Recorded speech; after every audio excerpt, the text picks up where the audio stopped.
ఈ అంశాలకు సంబంధించిన పూర్తి సమాచారం మా ప్రతినిధులు సందీప్, యాసర్, అరవింద్, సురేష్ ద్వారా తెలుసుకుందాం. పోక్సో కేసులో బండి భగీరథ్ను పేట్ బషీరాబాద్ పోలీసులు కస్టడీకి తీసుకున్నారు. ఇవాల్టి నుంచి మొత్తం 3 రోజుల పాటు తమ కస్టడీలో విచారించనున్నారు. ఈ మేరకు కస్టడీకి అనుమతిస్తూ మేడ్చల్ జిల్లా మొదటి అదనపు సెషన్స్ కోర్టు నిన్న ఆదేశాలు జారీ చేసింది.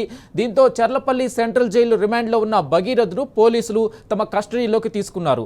మేడ్చల్ ప్రభుత్వ ఆసుపత్రిలో వైద్య పరీక్షల అనంతరం భగీరథ్ను విచారణ నిమిత్తం మొయినాబాద్ మండలం కాసింబౌలి గ్రామ శివారులోని అరణ్య ఫామ్ హౌస్ కు తీసుకొచ్చారు. మైనర్ బాలిక పట్ల అసభ్యంగా ప్రవర్తించడంతో పాటు అత్యాచారం చేశాడనే ఆరోపణలతో బండి భగీరథ్ను ఈ నెల 16న రాత్రి అరెస్టు చేశారు. అదే రోజు రిమాండ్కు తరలించడంతో నిందితుడిని పూర్తి స్థాయిలో విచారించే అవకాశం లేకుండా పోయింది. మరిన్ని ఆధారాలు సేకరించేందుకు వారం రోజుల పాటు పోలీసు కస్టడీకి అనుమతించాలని కోరుతూ పేట్ బషీరాబాద్ పోలీసులు న్యాయస్థానంలో కస్టడీ పిటిషన్ దాఖలు చేశారు. తన క్లయింట్పై వస్తున్న ఆరోపణలు నిజం కాదని, కుట్రపూరితంగా చేశారని భగీరథ్ తరపున అడ్వకేట్స్ పిటిషన్ దాఖలు చేశారు. ఈ 2 పిటిషన్లపై మంగళవారం వాదనలు విన్న మేడ్చల్ జిల్లా న్యాయస్థానం పోలీసుల వాదనతో ఏకీభవించింది. బండి భగీరథ్ను 3 రోజుల పాటు పోలీసు కస్టడీకి అనుమతించింది.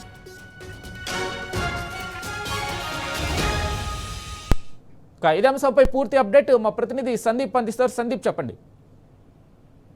మొత్తంగా ఇవాళ ఉదయం 11 గంటల ప్రాంతంలో సర్వపల్లి జైలు నుంచి పోక్సో కేసు నిందితుడు బండి భగీరథ్ను మొదట మేడ్చల్ ఆరోగ్య కేంద్రానికి తీసుకెళ్లారు. అక్కడ హాస్పిటల్ ఆయనకు వైద్య పరీక్షలు నిర్వహించిన తర్వాత ఈ ఘటన జరిగినటువంటి సంఘటన స్థలం మొయినాబాద్ ఫామ్ హౌస్ తో పాటు ప్రస్తుతం అయితే మొయినాబాద్ ఫామ్ హౌస్ లో అతన్ని సీన్ రీకన్స్ట్రక్షన్ చేస్తున్నారు. అంటే అప్పుడు ఏం జరిగింది, ఆ సందర్భంలో అంటే బాధిత యువతి అలాగే తల్లిదండ్రులు ఇచ్చినటువంటి ఫిర్యాదు మేరకు, వాంగ్మూలం మేరకు ఇతన్ని అక్కడ విచారిస్తున్నారు. అయితే ఇప్పటికే ఆయన స్నేహితులను కూడా విచారించారు, వారి వద్ద నుంచి వివరాలు సేకరించారు. బండి భగీరథ్ మొబైల్ ను కూడా ప్రస్తుతం దాన్ని రీట్రైవ్ చేస్తున్నారు. ఎందుకంటే ఆధారాలు ధ్వంసం చేశాడనేటువంటి అభియోగాన్ని ఆయన ఎదుర్కొనడంతో ఆ సెక్షన్ కూడా నమోదు చేశారు.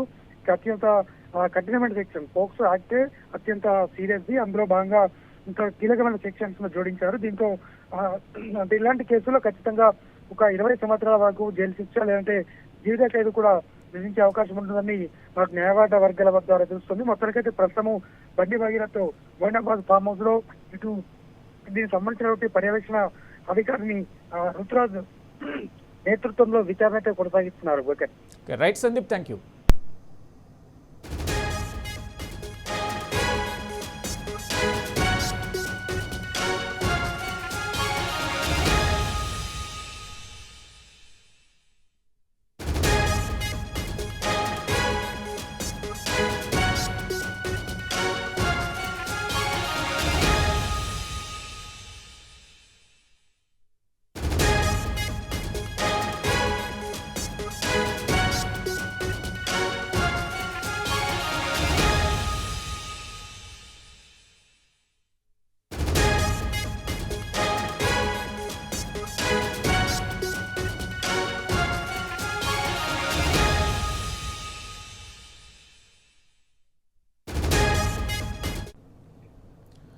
రెక్కల ముక్కలు చేసుకుని అప్పులు చేసి ఇంటిల్లపాది ఆరుగాలం శ్రమించి పంటలు పండిస్తే కనికరం లేని కాంగ్రెస్ పాలనలో అన్నదాతలకు చివరకు కన్నీళ్లే మిగిలాయి. ప్రభుత్వ నిర్లక్ష్యంతో కాంటా పెట్టాల్సిన వడ్లు అకాల వర్షాలకు కండ్ల ముందే నీళ్లలో కొట్టుకుపోతుంటే రైతులు కన్నీటి పర్యతమవుతున్నారు.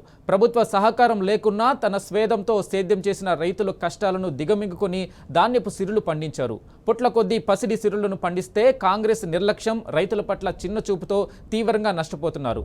ధాన్యం కొనుగోలు చేయకపోవడం, అరకొర కొన్న కాంటాలు పెట్టకపోవడం, నెలల తరబడి గన్ని సంచులు అందక, మద్దతు ధర లభించక, తరుగు పేరుతో మిల్లర్ల దోపిడీ, తీరా కాంటాలు పెట్టాక లారీల కొరతతో లోడింగ్ చేయకపోవడంతో కళ్ళాల్లోనే ధాన్యం తడిసి ముద్దవుతుంది. సిద్దిపేట జిల్లా చిన్న కోడూరు మండలం ఇబ్రహీం నగర్లో ఐకేపీ సెంటర్లో తడిసిన ధాన్యాన్ని మాజీ మంత్రి హరీష్ రావు పరిశీలించారు. బీజేపీ కాంగ్రెస్ ప్రభుత్వాలను కార్నర్ చేస్తూ కౌంటర్లు ఇచ్చారు.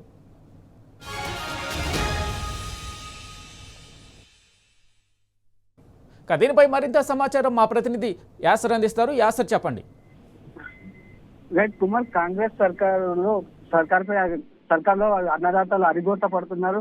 ఏదైతే ధాన్యం కొనుగోలు విషయంలో కాంగ్రెస్ పార్టీ తీరును అటు బీఆర్ఎస్ శ్రేణులు కావచ్చు, బీఆర్ఎస్ తీవ్ర స్థాయిలో ధ్వజమెత్తుతుంది. ధాన్యం కొనుగోలులో కాంగ్రెస్ ప్రభుత్వం నిర్లక్ష్యం వహిస్తుందని ఇవాళ మాజీ మంత్రి హరీష్ రావు రాష్ట్ర సర్కార్పై తీవ్ర ఆగ్రహం వ్యక్తం చేశారు. ఇవాళ సిద్దిపేట నియోజకవర్గం చిన్నకోడూరు మండలంలోని పలు గ్రామాల్లో క్షేత్రస్థాయిలో పర్యటించి ఐకేపీ ధాన్యం కొనుగోలు కేంద్రాన్ని తడిచిన ధాన్యాన్ని హరీష్ రావు ఇవాళ స్వయంగా పరిశీలించారు. ఈ సందర్భంగా రైతుల కష్టాలను అడిగి తెలుసుకున్నారు. హరీష్ రావు ముందు అన్నదాతలు తీవ్ర ఆవేదన వ్యక్తం చేశారు. కన్నీళ్లు పెడుతూ తడిచిన ధాన్యాన్ని హరీష్ రావుకు రైతులు చూపెట్టిన పరిస్థితి కనపడుతుంది. ఈ సందర్భంగా కాంగ్రెస్ సర్కార్ చేస్తున్న అరాచకంపై హరీష్ రావు అయితే తీవ్ర స్థాయిలో ధ్వజమెత్తారు. స్థానిక అధికారులను వెంటనే తడిచిన ధాన్యాన్ని ఇవాళ కొనాలని స్థానిక అధికారులకు హరీష్ రావు ఆదేశించిన పరిస్థితి ఉంది. ఏదైతే రైతులు ఇబ్బంది పడుతుంటే చూస్తూ ఊరుకోబోమని హరీష్ రావు ఇప్పటికే ఈ ప్రభుత్వానికి హెచ్చరించారు. ఈ నేపథ్యంలో అధికారులకు ఫోన్ ద్వారా ధాన్యం కొనుగోలుపై అధికారులతో ఆరా తీసిన పరిస్థితి ఉంది. ఏదైతే రాష్ట్ర వ్యాప్తంగా ధాన్యం కొనుగోలు కేంద్రాల్లో రైతులు తీవ్ర ఇబ్బందులు ఎదుర్కొంటున్నారని ఆయన తీవ్ర ఆవేదన వ్యక్తం చేశారు. ఏదైతే అకాల వర్షంతో ధాన్యం తడిసిన రైతులు నష్టపోతుంటే ప్రభుత్వం మాత్రం నిర్లక్ష్యంగా వ్యవహరిస్తుందని ప్రధానంగా హరీష్ రావు విమర్శించారు. వెంటనే పూర్తి స్థాయిలో ధాన్యం కొనుగోలు చేపట్టి రైతులకు మద్దతు ధర కల్పించాలని ప్రధానంగా డిమాండ్ చేశారు. ఈ సందర్భంగా అటు రాష్ట్ర ప్రభుత్వం ఇటు కేంద్ర ప్రభుత్వంపై కూడా మాజీ మంత్రి హరీష్ రావు మండిపడ్డారు. అటు రైతులు కన్నీళ్లు పెడుతుంటే ఇటు కేంద్రం కావచ్చు అటు రాష్ట్రం కావచ్చు ఇద్దరు పట్టించుకోవడం లేదని ప్రధానంగా ఆగ్రహం వ్యక్తం చేశారు. అటు బీఆర్ఎస్ పాలనలో ఇప్పటికే గత 10 ఏళ్ల బీఆర్ఎస్ పాలనలో ఇప్పటిదాకా ధాన్యం కొనుగోలు పూర్తయింది. కానీ కాంగ్రెస్ ప్రభుత్వం వచ్చాక ధాన్యం కొనుగోలు చేయకుండా రైతులను ఇబ్బందులు పెడుతుందని ప్రధానంగా ఆగ్రహం వ్యక్తం చేశారు. రాష్ట్ర వ్యాప్తంగా ధాన్యం కొనుగోలు కేంద్రాల్లో తీవ్ర ఇబ్బందులు ఎదుర్కొంటున్నారని హరీష్ రావు తీవ్ర ఆవేదన వ్యక్తం చేశారు. అకాల వర్షాలతో ధాన్యం తడిచి రైతులు నష్టపోతుంటే ప్రభుత్వం నిర్లక్ష్యంగా వ్యవహరిస్తుందని ప్రధానంగా విమర్శించారు. వెంటనే ప్రభుత్వం అటు కేంద్రం కావచ్చు ఇటు రాష్ట్ర ప్రభుత్వం వెంటనే పూర్తి స్థాయిలో ధాన్యం కొనుగోలు చేపట్టి రైతులకు మద్దతు ధర కల్పించాలని డిమాండ్ చేశారు. అదేవిధంగా ఇప్పటికే సగం ధాన్యం కూడా కొనుగోలు కాలేదని అకాల వర్షాలతో తడిచిన ధాన్యాన్ని వెంటనే కొనుగోలు చేయాలని హరీష్ రావు డిమాండ్ చేశారు. అప్పుడు గతంలో బీఆర్ఎస్ పాలనలో ఏ గ్రేడ్ ద్వారానే ధాన్యం కొనుగోలు చేసేవారు. కానీ కాంగ్రెస్ ప్రభుత్వం వచ్చాక ఏ గ్రేడ్ విధానాన్ని తీసేసి బి గ్రేడ్ కొనుగోలు చేస్తూ రైతులకు అపార నష్టం కలిగిస్తున్నారని హరీష్ రావు అయితే ప్రధానంగా తప్పుపట్టారు. అటు క్వింటాల్గా 5 కేజీల తరుగు ఖర్చు చేస్తున్నారని తప్పుపట్టారు. ప్రభుత్వం అంతేకాదు ధాన్యం రవాణా కోసం ఇసుక లారీలను వరి కొనుగోలు కేంద్రాల వైపు మళ్లించాలని ప్రభుత్వానికి సూచించారు. మొత్తం మీద రైతుల సమస్యలపై ప్రభుత్వం పూర్తిగా విఫలమైందని హరీష్ రావు అయితే తీవ్ర స్థాయిలో ధ్వజమెత్తిన పరిస్థితులు. ఏది ఏమైనా ప్రభుత్వం ఇప్పటికైనా స్పందించి రైతులు తడిచిన ధాన్యాన్ని వెంటనే కొనుగోలు చేయాలని డిమాండ్ చేశారు. ఏదైతే తడిచిన ధాన్యానికి వెంటనే వాహనాలు ఏర్పాటు చేసి వాటికి సంబంధించిన బ్యాగులు అన్ని అరకొర పరిస్థితులు ఉన్న రైతులకు అన్ని వసతులు కల్పించే ధాన్యం కొనుగోలు చేయాలని డిమాండ్ చేశారు. లేని పక్షంలో బీఆర్ఎస్ పార్టీ తరఫున రైతులకు మద్దతుగా పెద్ద ఎత్తున ఆందోళన చేస్తామని హరీష్ రావు ఇప్పటికీ హెచ్చరించిన పరిస్థితి ఉంది. వెంకట్, అయితే సార్ ఎన్ని రోజుల నుంచి ఆ ధాన్యం అక్కడే ఉంది? ప్రభుత్వ నిర్లక్ష్యము అంటే ఎన్ని రోజుల నుంచి ఆ ధాన్యాన్ని కళ్ళల్లోనే ఉంచారు అన్లోడింగ్ చేయకుండా? దాదాపు రాష్ట్ర వ్యాప్తంగా 15 రోజుల నుంచి ధాన్యం మొత్తం వరి కళ్ళాల్లో ఉన్నాయి, కొనుగోలు కేంద్రాలు ఉన్నాయి. అటు వాహనాలు ఈ ప్రభుత్వం ఏర్పాటు చేయడం లేదు. ఐకేపీ సెంటర్లకు తరలించడానికి ట్రాక్టర్లను కూడా ఈ ప్రభుత్వం ఏర్పాటు చేయడం లేదు. ఐకేపీ సెంటర్లో తరలించిన ధాన్యాన్ని కూడా ప్రభుత్వము ఇప్పటికి తూకం చేయడం లేదు. రైతులకు అపార నష్టం కలిగిస్తున్నారు. రాత్రికి రాత్రి నిన్న కురిసిన అకాల వర్షంతో ధాన్యం అంతా తడిచిపోయింది. రైతులకు తీవ్ర నష్టం జరిగిన పరిస్థితి ఉంది. రైతులు కూడా అటు ఆవేదన వ్యక్తం చేస్తున్నారు. ఈ కాంగ్రెస్ సర్కార్ పాలనలో చాలా ఇబ్బందులు పడుతున్నాం. ప్రజాపాలన పేరిట ఈ కాంగ్రెస్ ప్రభుత్వం అధికారంలోకి వచ్చింది కానీ ఎలాంటి ప్రజాపాలన చేయట్లేదు. ధాన్యం కొనుగోలు చేయడం లేదు. మాకు తీవ్ర అపార నష్టం జరుగుతుంది. ఏదైతే పంట వేసి నుంచి పంట వేయడానికి ఏదైతే ఈల కష్టాలు మొదలయ్యాయో పంట అమ్మడానికి అవే కష్టాలు మళ్ళీ మొదలయ్యాయి. ప్రభుత్వం పంట కొనుగోలు చేస్తలేదని ప్రధానంగా రైతులు తప్పుపడుతున్న ఉంది. మరోవైపు ఈ ప్రభుత్వం ఎప్పుడు పంట కొంటుందో ఎప్పుడు తీసుకుంటుందో తెలియని పరిస్థితులు. మా బతుకులు ఆగమైపోయాయి. కాంగ్రెస్ సర్కార్ పాలన రైతులకు తీవ్ర ఆవేదన వ్యక్తం చేస్తున్న పరిస్థితి ఉంది. Venkat, right sir, thank you.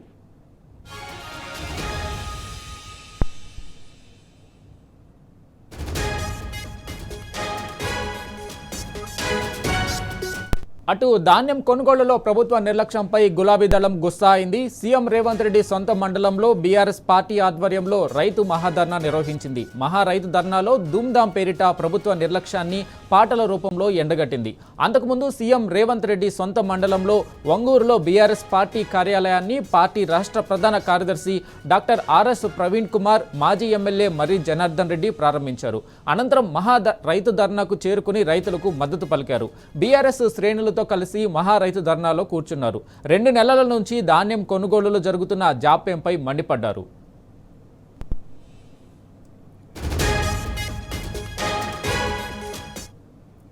దీనిపై మరింత సమాచారం మా నాగర్ కర్నూలు ప్రతినిధి శేఖరాచారి అందిస్తారు. చారి చెప్పండి. వెంకట్, నాగర్ కర్నూలు జిల్లాలోని ఒంగూరు మండలం, ఇది స్వయంగా సీఎం రేవంత్ రెడ్డి సొంత మండలం. ఇది అంటే అక్కడ జన్మించినటువంటి సొంత కొండాయిపల్లికి సంబంధించినటువంటి ఒంగూరు మండల కేంద్రంలో ఈరోజు మహా రైతు ధర్నా అని చెప్పేసి బీఆర్ఎస్ పార్టీ ఆధ్వర్యంలో జరిగింది. ఈ ధర్నాకు ఉదయం నుంచి అంటే రాత్రి నుంచి కూడా ఏర్పాట్లు చేస్తుంటే రకరకాల ఆటంకాలు కూడా పోలీసులు కలిగించారని చెప్పేసి కూడా ఇక్కడ బీఆర్ఎస్ నేతలు చెప్తున్నటువంటి పరిస్థితి కనిపిస్తా ఉంది. మొత్తంగా మధ్యాహ్నం స్టార్ట్ అయినటువంటి ఈ కార్యక్రమానికి రైతులు తర్వాత బీఆర్ఎస్ శ్రేణులు కూడా పెద్ద సంఖ్యలో హాజరయ్యారు. ముఖ్య అతిథులుగా బీఆర్ఎస్ పార్టీ రాష్ట్ర ప్రధాన కార్యదర్శి ఆర్ఎస్ ప్రవీణ్ కుమార్ తో పాటు మాజీ ఎమ్మెల్యేలు మర్రి జనార్దన్ రెడ్డి, జైపాల్ యాదవ్ తో పాటు పలువురు నేతలు కూడా పాల్గొని అసలు ఈ రైతులకు సంబంధించినటువంటి విషయంలో ఇప్పుడు కాంగ్రెస్ ప్రభుత్వం వచ్చాక ఎలాంటి ఇబ్బందులు ఎదుర్కొంటున్నారు, తర్వాత గతంలో పరిస్థితి ఎట్లా ఉండేది, ఇప్పుడు గన్నీ బ్యాగుల కోసం, తర్వాత ధాన్యం అమ్మడానికి గన్నీ బ్యాగుల కోసం, ట్రాన్స్పోర్ట్ లారీల కోసం, గోదాముల కోసం ఎలాంటి ఇబ్బందులు ఎదుర్కొంటున్నారు. ఒకవైపు ఎర్రటి ఎండ, ఒకవైపు వర్షంతో అనేక ఇబ్బందులు పడుతున్నటువంటి రైతుల కష్టాలు తెలుసుకున్నటువంటి నేతలు ప్రభుత్వంపై ఒత్తిడి పెంచే విధంగా, ఖచ్చితంగా ప్రభుత్వానికి కళ్ళు తెరిపించే విధంగా ఏదైతే ఈ రోజు మహా రైతు ధర్నా జరిగిందో అది కనువిప్పు కలగాలని చెప్పేసి ఇక్కడి నుంచే సీఎం రేవంత్ రెడ్డి సొంత మండలి నుంచే పతనం ప్రారంభమైందని చెప్పేసి కూడా వాళ్ళు హెచ్చరించినటువంటి పరిస్థితి కనిపించింది. ఈ సందర్భంగా ఆర్ఎస్ ప్రవీణ్ కుమార్ మాట్లాడుతూ రైతులపై ఎలాంటి ఈ ప్రభుత్వానికి శ్రద్ధ లేదని చెప్పేసి సీఎం రేవంత్ రెడ్డికి అంటే బ్యాగులలో, సంచులలో మూటలు కట్టి ఢిల్లీకి డబ్బులు పంపించేటువంటి శ్రద్ధ, రైతుల ధాన్యం మూటలు కొనేటువంటి ప్రేమ కూడా లేదని చెప్పేసి కూడా ఆయన మాట్లాడినటువంటి పరిస్థితి. ఈ ప్రభుత్వంలో వచ్చిన తర్వాత కక్ష సాధింపులు, తర్వాత కేసులు, బీఆర్ఎస్ నేతలపై కేసులు పెట్టడము, ఇసుక పైన పూర్తి స్థాయిలో ఇసుక, తర్వాత ఈ భూముల పైన ఉన్నటువంటి శ్రద్ధ, రైతుల కష్టాల పైన తీర్చాలనే ఆలోచన ఏమాత్రం కూడా లేదని చెప్పేసి కూడా ఆయన చెప్పినటువంటి పరిస్థితి. అంతకుముందు ఒంగూరు మండల కేంద్రంలో బీఆర్ఎస్ పార్టీ కార్యాలయాన్ని కూడా ఆర్ఎస్ ప్రవీణ్ కుమార్ తో పాటు మాజీ ఎమ్మెల్యే మర్రి జనార్దన్ రెడ్డి ప్రారంభించారు. ఈ సందర్భంగా బీఆర్ఎస్ శ్రేణులకు కావచ్చు, ఇక్కడ ఉన్నటువంటి ప్రజలకు, రైతులకు కూడా వాళ్ళు దిశానిర్దేశం చేసినటువంటి పరిస్థితి కనిపించింది. ఎట్టి పరిస్థితుల్లో బీఆర్ఎస్ పార్టీ రైతులకు అండగా ఉంటుందని చెప్పేసి తడిసిన ధాన్యం కావచ్చు, ప్రతి ధాన్యం గింజను కూడా గిట్టుబాటు ధరకు కొనాల్సిందే, లేని పక్షంలో బీఆర్ఎస్ పార్టీ పెద్ద ఎత్తున ఆందోళన చేస్తుందని చెప్పేసి కూడా వాళ్ళు భరోసా కల్పించినటువంటి పరిస్థితి కనిపించింది. కొనకపోతే బీఆర్ఎస్ పార్టీ ఆధ్వర్యంలో ఇంకా పెద్ద ఎత్తున కూడా ఆందోళనకు పిలుపునిస్తామని చెప్పేసి కూడా ప్రభుత్వాన్ని హెచ్చరించినటువంటి పరిస్థితి కనిపించింది. సందర్భంగా ఈ కక్ష రాజకీయాలు బంద్ చేయాలని చెప్పేసి గత దాదాపు 2.5 సంవత్సరాలు దాటుకొస్తుంది ప్రభుత్వం వచ్చి. ఇచ్చిన హామీలు ఏమయ్యాయి, ఇచ్చిన హామీలు నెరవేర్చకుండా కక్ష సాధింపు చర్యలు మాత్రమే ముందుకు సాగిస్తున్నారని చెప్పేసి, ముందు హామీలు నెరవేర్చండి, హామీలు నెరవేర్చేదాకా కూడా వదిలిపెట్టే ప్రసక్తే లేదని చెప్పేసి కూడా వాళ్ళు ఈ సందర్భంగా మాట్లాడినటువంటి పరిస్థితి కనిపించింది. సీఎం రేవంత్ రెడ్డి సొంత మండలంలోనే ఇక్కడ ధాన్యం కొనుగోలు జరగకపోతే మరి రాష్ట్రంలో ఎక్కడ మొత్తం పరిస్థితి ఏంటని చెప్పేసి కూడా వాళ్ళు ప్రశ్నించినటువంటి పరిస్థితి. ఒకవైపు రైతులు దాదాపు 15 రోజుల నుంచి కూడా ధాన్యం అమ్ముకోవడానికి అష్ట కష్టాలు పడ్డారు. ఎర్రటి ఎండలో కనీసం తాగడానికి నీళ్లు లేక, తిండి తిప్పలు లేకుండా, ఇంటి దగ్గర భార్య పిల్లలను వదిలిపెట్టి, మూగ జీవాలను వదిలిపెట్టి చాలా ఇబ్బందులు ఎదుర్కొన్నటువంటి పరిస్థితి. రాత్రి కురిసినటువంటి అకాల వర్షానికి అంటే మార్కెట్లన్నీ కూడా కొన్ని మార్కెట్లు చెరువులను తలపించినటువంటి పరిస్థితి. మరి ఈ పరిస్థితుల్లో వాళ్ళు కనీసం మీ మద్దతు ధర దేవుడెరుగు కానీ వాటికి సంబంధించి మరి మిగతా చివరి గింజ వరకు కొనాల్సిందే అని చెప్పేసి కూడా వాళ్ళు చెప్పినటువంటి పరిస్థితి. ఏదేమైనప్పటికీ బీఆర్ఎస్ పార్టీ రైతుల పక్షాన ప్రభుత్వంపై మెడలు వంచి చివరి ధాన్య గింజ వరకు కొనేదాకా కూడా కొట్లాడుతుందని చెప్పినటువంటి పరిస్థితి ఇక్కడ కనిపించింది. అయితే ధర్నాలో ముఖ్యంగా రైతులు బీఆర్ఎస్ నేతలకు ఎటువంటి సమస్యలు చెప్పారు అంటే అధికారుల అలసత్వానికి సంబంధించి, ప్రభుత్వ నిర్లక్ష్యానికి సంబంధించి రైతులు ఆవేదన బీఆర్ఎస్ నేతలకి ముఖ్యంగా ఎలాంటి అంశాలు చేరవేశారు? ఇక్కడ రైతులైతే బీఆర్ఎస్ నేతలకు ముఖ్యంగా గత ప్రభుత్వంలో అయితే చాలా బాగుండేది. కల్లాల వద్దకే వచ్చేసి ధాన్యం కొనేటువంటి పరిస్థితి ఉండేది. యూరియా చాలా అంటే ఆటో అతనికి డబ్బులు ఇస్తే వచ్చి అంటే పొలం దగ్గర ఆ యూరియాను తెచ్చిపెట్టేవాళ్ళు. కానీ అందుకు భిన్నంగా యూరియా కోసం యాప్లు తీసుకొచ్చారు. ఈ ప్రభుత్వంలో అయితే అసలు అంటే ప్రభుత్వం దగ్గర లెక్కలు ఉన్నాయి. విస్తీర్ణం ఎంత విస్తీర్ణం సాగు చేశారు ఉంది, ఎంత దిగుబడి వచ్చింది, కానీ ఇవన్నీ ఏవి పట్టనట్టుగా అసలు కావలసినటువంటి అన్ని ఉన్నప్పుడు ముందస్తు ప్రణాళిక లేక అన్ని బ్యాగులు దొరకలేదు, ట్రాన్స్పోర్ట్ లారీలు రాలేదు, తర్వాత ధాన్యం దిగుమతి అంటే గోదాములు కేటాయించలేదు, అక్కడ దిగుమతి చేయడానికి అమలు లేదని చెప్తారు. రకరకాల సమస్యలు వస్తున్నాయని చెప్పేసి దీనివల్ల పడిగాపులు కాస్తున్నామని చెప్పేసి కూడా రైతులంతా కూడా అక్కడ వచ్చినటువంటి శ్రేణులంతా కూడా బీఆర్ఎస్ నేతలకు తెలిసినటువంటి పరిస్థితి. సందర్భంగా వాళ్ళకు రైతులకు భరోసా కల్పించారు. ఎట్టి పరిస్థితుల్లో మీరు అధైర్యపడొద్దు, 2 సంవత్సరాలు వరకు ఓపిక పట్టండి, ఈ లోపు ఏదైతే మీరు ధాన్యం పండించింది ఉంటుందో ప్రభుత్వం కొనే వరకు కూడా కొట్లాడదామని చెప్పేసి కొనేదాకా వదిలిపెట్టే ప్రసక్తే లేదని చెప్పేసి కూడా వాళ్ళకు భరోసా కల్పించినటువంటి పరిస్థితి కల్పించింది. ఈ ఒక ధాన్యం కొనుగోలు విషయమే కాదు, ప్రతి విషయంలో కూడా ప్రభుత్వం విఫలమైందని కూడా వాళ్ళు చెప్పినటువంటి పరిస్థితి కనిపించింది. ప్రతి విషయంలో కూడా అంటే రాజకీయ కోణంలో ఆలోచన చేస్తున్నారు కానీ మానవత్వంలో ఏది కూడా ఆలోచన చేయట్లేదని చెప్పేసి వాళ్ళకు కేవలం సీఎం రేవంత్ రెడ్డికి భూముల పైన తర్వాత డబ్బుల పైన వాటికి సంబంధించిన వాటిపైనే ఉంది కానీ ఈ సామాన్య ప్రజల పైన తర్వాత రైతుల పైన ఎలాంటి ప్రేమ లేదని చెప్పేసి కూడా వాళ్ళు చెప్పినటువంటి పరిస్థితి. మొత్తంగా రైతులు ధైర్యంగా ఉండాలని చెప్పేసి అన్ని వర్గాల ప్రజలు కూడా ధైర్యంగా ఉండాలని చెప్పేసి చెప్పినటువంటి పరిస్థితి. ధైర్యంగా ఉంటే రాబోయేది మన ప్రభుత్వమే అని చెప్పేసి ఎవరు కూడా కేసులకు వాటికి ఎట్లాంటి వాటికి కూడా భయపడకూడదని చెప్పేసి ప్రతి ఒక్కరికి కూడా బీఆర్ఎస్ పార్టీ అండగా ఉంటుందని చెప్పేసి కూడా వాళ్ళకు భరోసా కల్పించినటువంటి పరిస్థితి ఒంగూరు మండల కేంద్రంలో కనిపించింది. Venkat right Chari, thank you.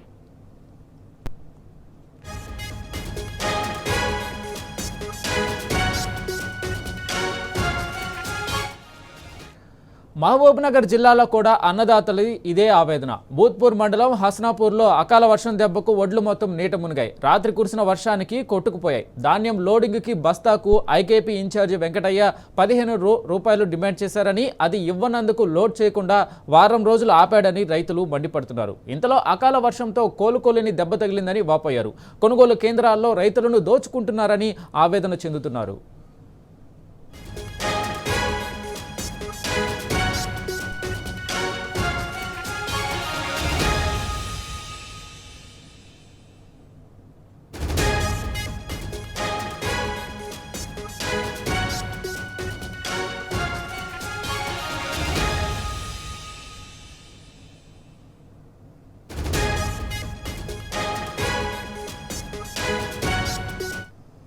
దీనిపై మరింత సమాచారం మా మహబూబ్ నగర్ ప్రతినిధి నరేష్ అందిస్తారు. నరేష్, చెప్పండి. మహబూబ్ నగర్ జిల్లాలో అర్ధరాత్రి వర్షం దంచికొట్టింది. దాదాపుగా గంటన్నర సేపు ఈదురుగాలులు, ఉరుములు, మెరుపులతో కూడినటువంటి వర్షం కురిసింది. ఈ వర్షానికి కళ్ళాల్లో ఉన్నటువంటి ధాన్యం అంతా కూడా తడిసి ముద్దయింది. బస్తాల్లో నింపినటువంటి ధాన్యం అంతా కూడా తడిసిపోయింది. కుప్పలుగా పోసినటువంటి ధాన్యం వర్షపు నీటికి కొట్టుకుపోయింది. ఈ అకాల వర్షం రైతులకు తీవ్ర వేదనను మిగిల్చిందని చెప్పవచ్చు. మహబూబ్ నగర్ జిల్లా వ్యాప్తంగా కూడా కల్లాల్లో ఇంకా ధాన్యం కొనాల్సి ఉంది. కల్లాల్లో ధాన్యాన్ని తీసుకొచ్చి రైతులు కొనుగోలు కోసం ఎదురు చూస్తున్నారు. అయినప్పటికీ ప్రభుత్వంలో ఎటువంటి చలనం లేదు. ఇంతలోపే గత 4-5 రోజుల నుంచి కూడా నిత్యం వర్షం పడుతుంది. అకాల వర్షాలకు ధాన్యం తడవడం, తిరిగి ఆరబెట్టడం, మళ్ళీ సాయంత్రానికి వర్షం పడడం, తిరిగి ఆరబెట్టడం, ఇదే నిత్యం రైతులకు దినచర్యగా అయిపోయింది. దీంతో కొనుగోలులో వేగం పెంచాలని రైతులు డిమాండ్ చేస్తూ ఉన్నారు.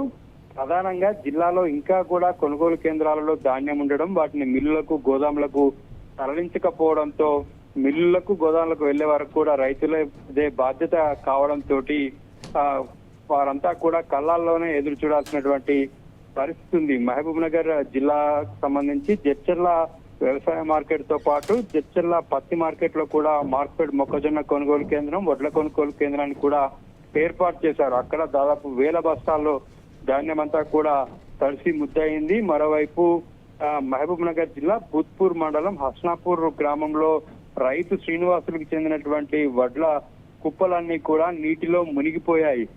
రాత్రి కురిసినటువంటి వర్షానికి కాలువ రావడంతో బొడ్లన్నీ కూడా నీటిలో పూర్తిగా మునిగిపోయాయి. రైతు శ్రీనివాసుల్ని మాజీ ఎమ్మెల్యే ఆల వెంకటేశ్వర రెడ్డి అక్కడ పరామర్శించారు. రైతుకు సంబంధించి కొనుగోలు కేంద్రం ఇన్ఛార్జ్ గా ఉన్నటువంటి వెంకటయ్య డబ్బులు అడగడం వల్లే ఇవ్వకపోవడంతో రైతు శ్రీనివాసులు వడ్లు ఎత్తకపోవడంతో రాత్రి కురిసినటువంటి వర్షానికి వడ్లన్నీ కూడా నీట మునిగాయి. కొనుగోలు కేంద్రాల్లో జరుగుతున్నటువంటి అవినీతికి సంబంధించి రైతు శ్రీనివాసులు ప్రశ్నించడంతో మిల్లులకు ధాన్యాన్ని తరలించలేదు. దీంతో రాత్రి కురిసినటువంటి వర్షానికి పూర్తిగా కలిసిపోయి దాదాపుగా ₹1,50,000 నష్టం వాటిల్లింది. దీనికి సంబంధించి కూడా తడిసినటువంటి ధాన్యాన్ని కొనుగోలు చేయాలని రైతులు డిమాండ్ చేస్తూ ఉన్నారు. కొనుగోలులో వేగం పెంచి వెంటనే మిల్లులకు ధాన్యాన్ని తరలించాలని కూడా రైతులు డిమాండ్ చేస్తూ ఉన్నారు. అయితే ఇప్పటికీ కూడా వెంకటేశ్వర్లు అలాగే ప్రవర్తిస్తున్నాడా, అలాగే లంచాలకి డిమాండ్ చేస్తూ ఇంకా కూడా అక్కడ వడ్లు కొనే జాప్యం ఇంకా జరుగుతూ ఉందా?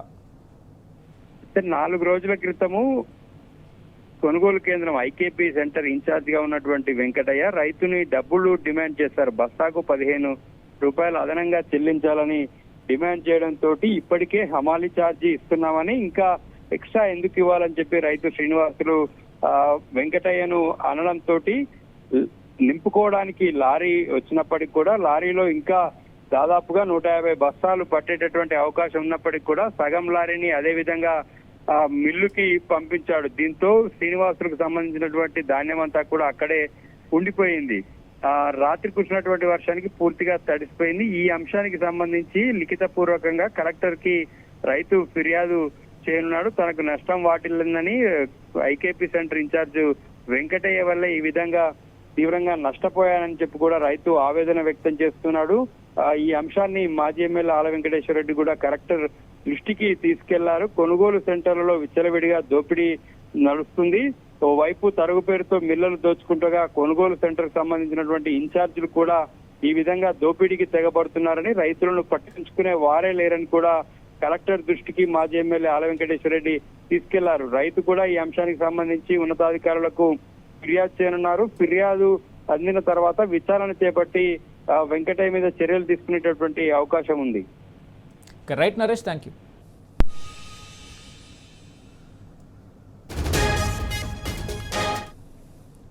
తెలంగాణకు ఐఎండీ ఆరెంజ్ వార్నింగ్ ఇచ్చింది. వచ్చే 2-3 గంటల్లో పలు చోట్ల మోస్తరు వర్షాలు, ఈదురుగాలులు వీచే అవకాశం ఉందని హెచ్చరించింది. గంటకు 40 కిలోమీటర్ల వేగంతో గాలులు వీచే అవకాశం ఉందని వెల్లడించింది.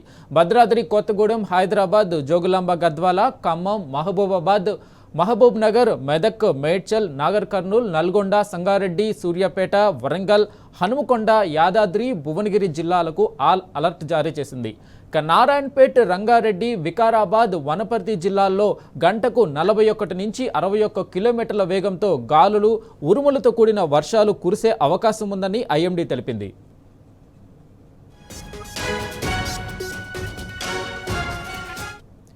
దీనిపై మరింత సమాచారం మా ప్రతినిధి అరవింద్ అందిస్తారు. అరవింద్, చెప్పండి. చూసుకుంటే తెలంగాణ రాష్ట్రంలో ఇప్పటికే అటు ఉదయం సమయంలో కూడా మొన్నటి వరకు కూడా గరిష్టంగా ఉష్ణోగ్రతలు నమోదయ్యాయి. ఏదైతే నిన్న రాత్రి కూడా అకాలంగా కొన్ని ప్రాంతాల్లో మాత్రం ఇప్పటికే భారీ వర్షం కూడా కురిసింది.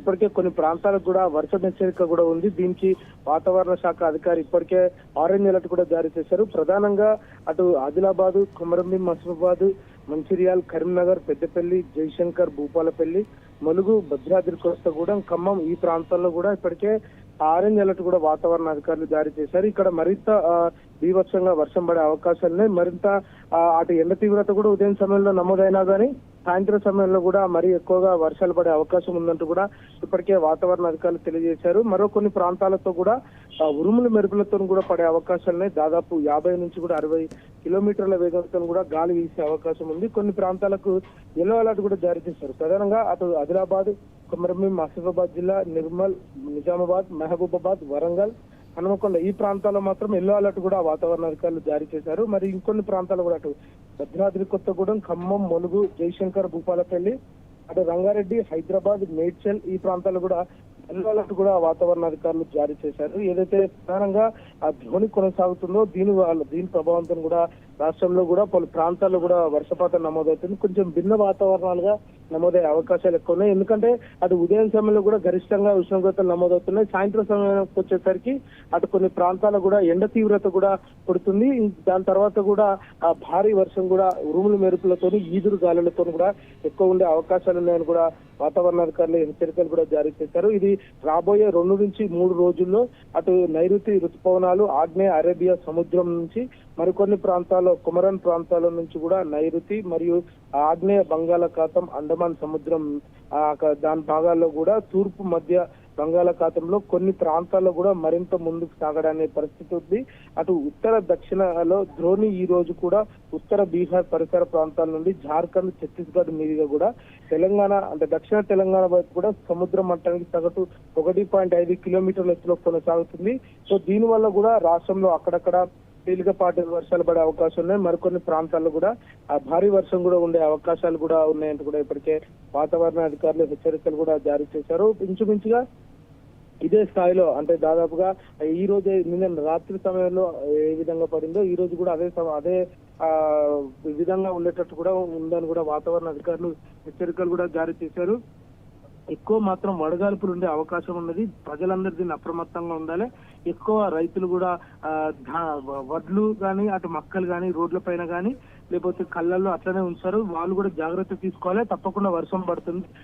ధాన్యానికి ఈ ఎగుమతికి కానీ తగిన జాగ్రత్తలు తీసుకోవాలని కూడా ఇప్పటికే అధికారులు తెలియజేశారు. మళ్ళీ ఇంకో విధంగా చూస్తే భిన్న వాతావరణంగా ఉదయం సమయంలో మాత్రం కూడా కొంచెం ఎండ వాతావరణం ఉంటుంది. అప్పుడు కూడా గరిష్టంగా దాదాపుగా 38 నుంచి 42 డిగ్రీ సెల్సియస్ ఉష్ణోగ్రతలు కూడా నమోదయ్యే అవకాశాలు ఉన్నాయి. అంటే సగటు కంటే దాదాపు 10 డిగ్రీ సెల్సియస్ ఉష్ణోగ్రతలు కూడా నమోదయ్యే అవకాశాలు ఉన్నాయంటూ కూడా వాతావరణ అధికారులు హెచ్చరికలు కూడా జారీ చేశారు. ఏదేమైనప్పుడు కూడా తెలంగాణలో మాత్రం భిన్న వాతావరణాలు చోటు చేసుకున్నాయి. అటు ఉదయం సమయంలో మాత్రం ఉక్కపోత వాతావరణం ఉంటుంది. సాయంత్రం కూడా ఎండ తీవ్రత ఉంటుంది. మేఘావృతం వాతావరణంగా వస్తుంది.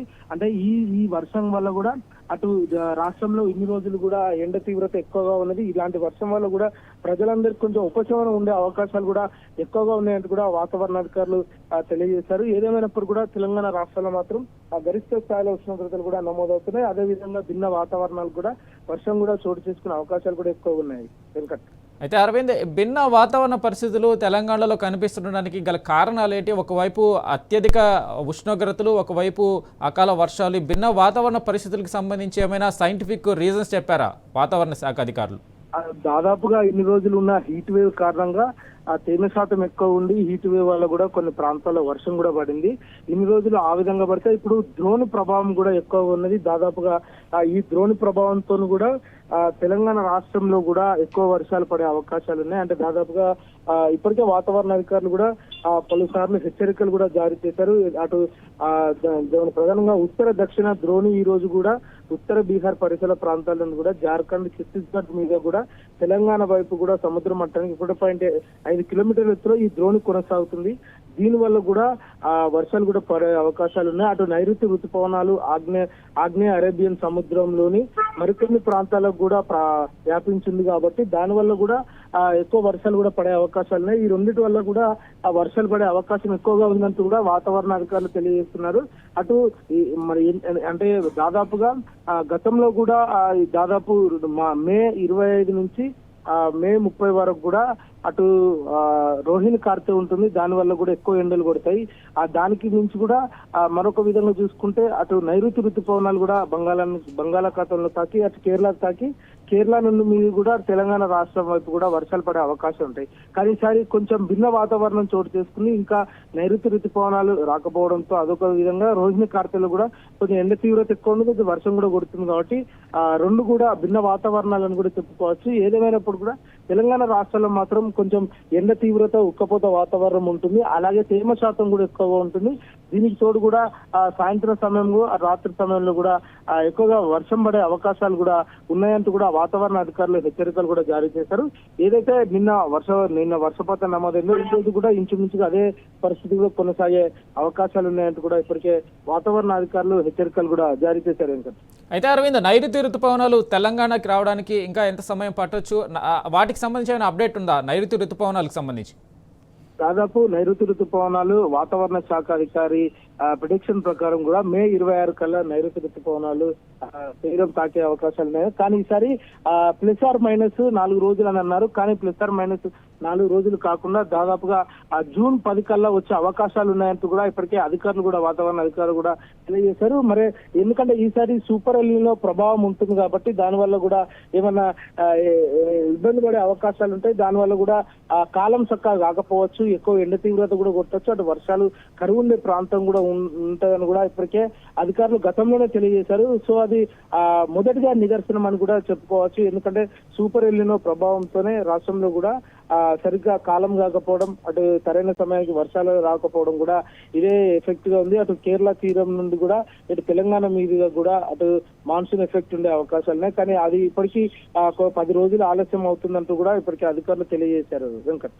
Right Aravind, thank you.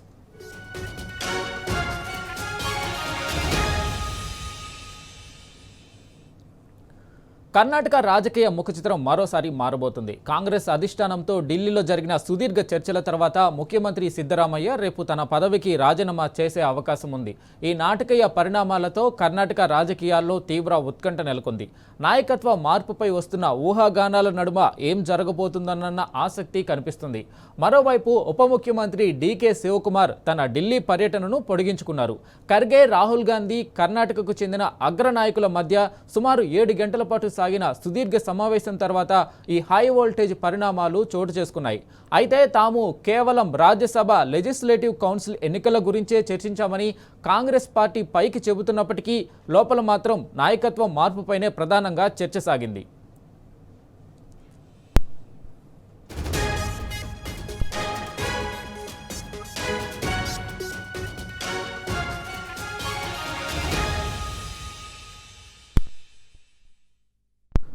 దీనిపై మరింత సమాచారం మా ఢిల్లీ ప్రతినిధి సురేష్ అందిస్తారు. సురేష్, చెప్పండి, కర్ణాటకలో జరుగుతున్న రాజకీయ పరిణామాలు ఎటువైపు దారితీస్తున్నాయి? అధిష్టానం ఏం నిర్ణయాలు తీసుకుంటుంది? వెంకట్, కర్ణాటకలో నాయకత్వ మార్పు దిశగా కాంగ్రెస్ అధిష్టానం ఆలోచనలో ఉంది. శనివారం కొత్త సీఎం ప్రమాణ స్వీకారం చేసేటువంటి అవకాశాలు కనపడుతున్నాయి. బెంగళూరులో సిద్ధరామయ్య రాజీనామాను సమర్పించే అవకాశమే. కాంగ్రెస్ ప్రభుత్వంలో నాయకత్వ మార్పు దిశగానే కేంద్ర కాంగ్రెస్ అధిష్టానం ఆలోచిస్తుంది. పార్టీ వర్గాలు మాత్రం ప్రస్తుతం ఉన్నటువంటి డిప్యూటీ సీఎం డీకే శివకుమార్ ప్రమాణ స్వీకారం చేసేటువంటి అవకాశం అని చెప్పి విశ్వసనీయ వర్గాల నుంచి తెలుస్తున్నటువంటి సమాచారం. అయితే ఇప్పటికీ ఇంకా సిద్ధరామయ్య తన పదవిని వదులుకునేందుకు సిద్ధంగా లేరు. సిద్ధరామయ్యకు మద్దతు తెలుపుతున్న కాంగ్రెస్ అధిష్టాన వర్గాలు మాత్రం అతను రాజీనామా చేయడు, కొనసాగుతున్నటువంటి విషయాన్ని ఇంకా ఏఐసీసీ వర్గాల్లో సిద్ధరామయ్య వర్గం చెప్తున్నటువంటి పరిస్థితి. కాంగ్రెస్ అధిష్టానం మాత్రం సాఫీగా అధికార బదిలీ జరిగేలా ప్రయత్నాలు చేసేందుకు ముందుకు వెళ్తున్నటువంటి పావులు కలుగుతుంది. డీకే శివకుమార్ గురువారం ఉదయం బెంగళూరులోని సీఎం అధికారిక నివాసం కావేరీలో సిద్ధరామయ్యతో పాటు బ్రేక్ఫాస్ట్ సమావేశం కూడా నిర్వహించారు. ఢిల్లీ నుంచి వెళ్లిన తర్వాత డీకే కార్యాలయం ఈ విషయాన్ని స్పష్టం చేసింది. మరోవైపు కాంగ్రెస్ కేంద్ర నాయకత్వం డీకే శివకుమార్ ను సీఎం పదవికి రెడీగా ఉండాలని చెప్పి కూడా సమాచారం ఇచ్చినట్టుగా విశ్వసనీయ వర్గాల నుంచి సమాచారం అవుతుంది. రొటేషన్ సీఎం ఫార్ములాని ఇక్కడ అమలు చేసే దిశగా కాంగ్రెస్ అధిష్టానం ఆలోచిస్తున్నట్టుగా తెలుస్తుంది. అందులో భాగంగానే 3 ఏళ్ల పదవి కాలం పూర్తి చేసుకున్నటువంటి సిద్ధరామయ్యను పక్కబెట్టి రాబోయే అసెంబ్లీ ఎలక్షన్స్ ను దృష్టిలో ఉంచుకొని డీకే శివకుమార్ ను ఎంచుకునే దిశగా రాహుల్ గాంధీ, ఇటు పార్టీ అధ్యక్షుడు మల్లికార్జున ఖర్గే నిర్ణయాలు తీసుకున్నట్టుగా తెలుస్తుంది. వెంకట్, అయితే ఏదైతే సిద్ధరామయ్య వర్గము డీకే శివకుమార్ వర్గానికి సంబంధించి ఇద్దరు సమానంగా ఉన్న పరిస్థితుల్లో ఇది కాంగ్రెస్ అధిష్టానం ఎటువైపు మొగ్గు చూపుతుంది అనుకోవచ్చు ఫైనల్ గా? ఇప్పటికే కాంగ్రెస్ అధిష్టానం డీకే శివకుమార్ ఒత్తిడి విషయం పైన తలొగ్గినట్టుగానే చెప్పొచ్చు. గతంలో నుంచి కూడా ఎలక్షన్ లో 2023లో గెలిచినప్పటి నుంచి కూడా డీకే శివకుమార్ ముఖ్యమంత్రి పదవి తనకు కావాలి, ఈ రోజు కర్ణాటక అసెంబ్లీలో గెలవడానికి తానే కీలక పాత్ర పోషించాలంటూ పట్టుబడడం జరిగింది 2023లో. అయితే సిద్ధరామయ్య సీనియారిటీని బేస్ చేసుకుని ఆయనకున్నటువంటి బలాన్ని, ఆయన వర్గాన్ని దృష్టిలో ఉంచుకొని కాంగ్రెస్ అధిష్టానం సిద్ధరామయ్య వైపు మొగ్గు చూపడం జరిగింది. 2023లో అధికార పగ్గాలు చేపట్టిన సిద్ధరామయ్య తర్వాత ఇప్పటికీ 3 సార్లు తను ముఖ్యమంత్రి పదవి దక్కించుకునేందుకు డీకే శివకుమార్ కాంగ్రెస్ అధిష్టానం దగ్గర చర్చలు చేసినటువంటి పరిస్థితి. చివరికి ఎట్టకేలకు రాబోయే అసెంబ్లీ ఎలక్షన్స్ దృష్టిలో ఉంచుకొని కాంగ్రెస్ అధిష్టానం మార్పు దిశగానే సిద్ధరామయ్యను రాజ్యసభ సీటు ఇచ్చి తనను జాతీయ రాజకీయాల్లోకి కాంగ్రెస్ ఏఐసీసీ బ్యానర్స్ ఆఫీస్ లోకి తీసుకొచ్చేందుకు ప్రయత్నాలు తెలుస్తుంది. కాంగ్రెస్ కు ఇది పరిపాటే. గతంలో నుంచి కూడా దాదాపుగా సీఎంలను మార్చడం. కర్ణాటకలో చూసుకుంటే దేవరాజు ఉన్నప్పుడు గుండూరావును తీసుకురావడం జరిగింది, అలాగే వీరేంద్ర పాటిల్ను తీసుకురావడం జరిగింది, బంగారప్ప, వీరప్ప మొయిలిని, ధరం సింగ్ ని, సిద్దిరామయ్యని ఇలా మార్పులు చేసుకుంటూనే కాంగ్రెస్ ప్రభుత్వం కర్ణాటక రాష్ట్రంలో ముఖ్యమంత్రుల మార్పు విషయంలో ముందుకెళ్ళినటువంటి సిచ్యువేషన్ గతంలో రాజకీయాలు చూడడం జరిగింది. అదే విధంగానే ఈసారి డీకే శివకుమార్ పట్టుబట్టి తను 3 ఏళ్ల తర్వాత ఇస్తున్నటువంటి పదవిని, ముఖ్యమంత్రి పదవిని ఇస్తే తప్ప రాబోయే ఎన్నికల్లో పార్టీకి మద్దతు తెలుపను, ముందుకు వెళ్ళినటువంటి హెచ్చరికల కారణంగా అదే విషయాన్ని తన బర్త్డే రోజు కార్యకర్తల ద్వారా కాబోయే సీఎం ముఖ్యమంత్రి డీకే శివకుమార్ అని చెప్పి పోస్టర్లు వేయడం విషయం పైన, అలాగే కాంగ్రెస్ అధిష్టానంతో రాహుల్ గాంధీ, మల్లికార్జున ఖార్గేతో పావులు గదుపుతూ తన చాణక్యంతో ముందుకెళ్తూ డీకే శివకుమార్ కాంగ్రెస్ అధిష్టానంపై ఒత్తిడి పెంచారు. దీంతో సిద్దిరామయ్య పదవిని దిగేందుకు సిద్ధంగా లేరు, 100 మంది ఎమ్మెల్యేలు ఇంకా తనకు మద్దతు ఉన్నారని చెప్పి సిద్దిరామయ్య వర్గం ఇటు ఏఐసీసీలో అధిష్టానంలో ఉన్నటువంటి సిద్దిరామయ్యకు మద్దతు తెలుపుతున్నటువంటి నేతలు కూడా చెప్తున్నటువంటి సిచ్యువేషన్. ఏదేమైనా శనివారంకు ముఖ్యమంత్రి పదవి బాధ్యతలను డీకే శివకుమార్ కు అప్పగించే దిశగా కాంగ్రెస్ అధిష్టానం పావులు గడుపుతుంది. సిద్దిరామయ్యను దేశ రాజకీయాలకు తీసుకొచ్చేటువంటి ప్రయత్నాలు కనపడుతున్నాయి. ఈ దిశగా కాంగ్రెస్ నిర్ణయం ఒక స్పష్టమైనటువంటి 24 గంటలు వచ్చేటువంటి అవకాశాలు ఉన్నాయి. అయితే సురేష్, సిద్ధరామయ్య సీఎం పదవిని వదులుకోకూడదు అనుకుంటున్న నేపథ్యంలో ఆయన దేశ రాజకీయాలకి వచ్చే అవకాశం ఉందా? అంటే రాజ్యసభ సీటు కూడా ఆఫర్ చేసినట్టుగా తెలుస్తోంది, అది కూడా తిరస్కరించినట్లుంది. సో ఈ నేపథ్యంలో ఆయన దేశ రాజకీయాల్లోకి వచ్చే అవకాశం ఉందా, లేక అక్కడ మళ్ళీ ఇబ్బందులు, వేరు కుంపట్లు పెట్టుకోవడం అలాంటి పరిస్థితులు ఏమైనా కనిపించే అవకాశం ఉందా కర్ణాటకలో? అదే సిద్దిరామయ్య తను 100 మంది 136 మందిలో 100 మంది ఎమ్మెల్యేలు తనకు బలం ఉందన్న విషయాన్ని స్పష్టం చేసినటువంటి పరిస్థితి. అలాగే తను పదవిని వదులుకోనని చెప్పి కూడా దాదాపుగా 6 గంటల పాటు చర్చ జరిగిన రాహుల్ గాంధీ సమక్షంలో, మల్లికార్జున ఖర్గే సమక్షంలో తాను పదవిని వదలని చెప్పినటువంటి సిచ్యువేషన్ ని చూసాం. దాంతో రాహుల్ గాంధీ అసహనంతో కూడా ఆయన ఈ విషయం పైన మాట్లాడేందుకు నిరాకరించినటువంటి సబ్జెక్ట్ మనం చూడడం జరిగింది. అలాగే 2025లో కూడా ముఖ్యమంత్రి పదవిలో 2.5 ఏళ్ల పదవి కాలం ముగిసిన తర్వాత డీకే శివకుమార్ మరోసారి అధిష్టానంపై గతంలో ఒత్తిడి తీసుకొచ్చారు. ఆ సమయంలో కూడా సిద్దిరామయ్యని, డీకే శివకుమార్ ని ఢిల్లీకి పిలిపించి రాహుల్ గాంధీ సమయం ఇవ్వకుండా పెండింగ్ పెట్టి అపాయింట్మెంట్ వారిని నాన్సింగ్ చూడడంతో ముందుకెళ్ళినటువంటి సిచ్యువేషన్ చూసాం. ఆ సమయంలో కూడా సిద్దిరామయ్య తన నిర్ణయాన్ని పైచేయి సాధించుకుని ముఖ్యమంత్రి పదవిని కొనసాగించిన సిచ్యువేషన్ చూసాం. ఇప్పుడు కూడా సిద్దిరామయ్య తన వర్గంతో, అలాగే తన కాంగ్రెస్ లో ఉన్నటువంటి ఎమ్మెల్యేలతో, ఎమ్మెల్సీలతో, మంత్రులతో కాంగ్రెస్ అధిష్టానంపై ఒత్తిడి తీసుకొచ్చే దిశగా ముందుకెళ్తున్నటువంటి సిచ్యువేషన్ కనపడుతుంది. అవసరమైతే తను వేరు కుంపటి పెట్టుకున్న విషయం అయితే ఇప్పటికీ ఇంకా ఒక నిర్ణయం అయితే సిద్దిరామయ్య తీసుకోలేదు. ఖచ్చితంగా కాంగ్రెస్ పార్టీ తొలగించే దిశగా ముందుకెళ్తే మాత్రం సిద్దిరామయ్య మరి కాంగ్రెస్ అధిష్టాన నిర్ణయానికి తలగుతారా, రాజ్యసభని స్వీకరిస్తారా, లేకపోతే తాను పార్టీ నుంచి తన మద్దతుదారులతో బయటికి వెళ్లి ఇన్స్టాంట్ గా ఎలక్షన్స్ కి వెళ్తారా, లేదంటే కొత్త కుంపటిని ఏర్పాటు చేసుకుంటారా దానిపైన మాత్రం ఇంకా ఒక స్పష్టత రావాల్సింది. ప్రస్తుతం అయితే డీకే శివకుమార్ కు ముఖ్యమంత్రి పగ్గాలు అప్పచెప్పే దిశగా కాంగ్రెస్ అధిష్టానం అడుగులు ముందుకేసినటువంటి విశ్వసనీయ సమాచారం మనకు అందుతుంది. శనివారం ముహూర్తం ఖరారు చేసినట్టుగా తెలుస్తుంది, కానీ అధికారికమైనటువంటి స్పష్టతంగా ఏఐసీసీ వర్గాల నుంచి తెలియాల్సింది. Right Suresh, thank you.